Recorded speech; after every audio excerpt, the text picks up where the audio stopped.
Peter's goat. Peter and Mamie started to talk. Peter was very pleased to learn that people outside the gate had heard about him. He begged Mamie to tell him what they knew and what they said, and so she did. When Peter told Mamie how he played, she said, "All your ways of playing are wrong." Poor Peter was very sad about this and cried. Mamie felt sorry for him and offered to give him a kiss.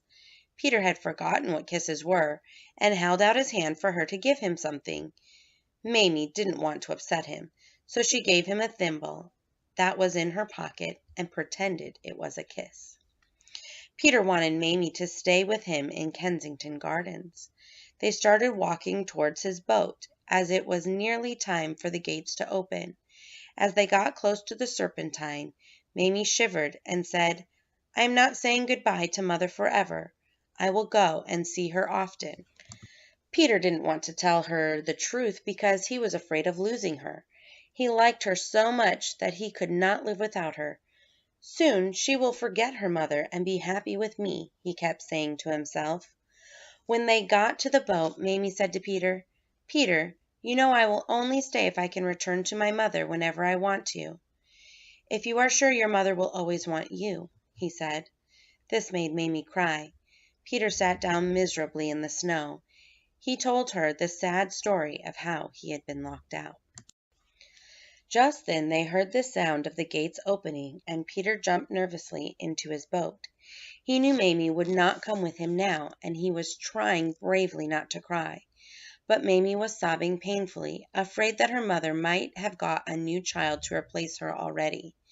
Peter sprang back ashore and reassured her that she would be in time. Then he covered his face with his hands so that he might not see her go. "Dear Peter," she cried.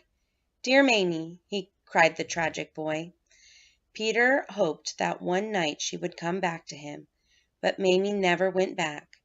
One day, when she was wondering what to give him for a present, her mother suggested a goat.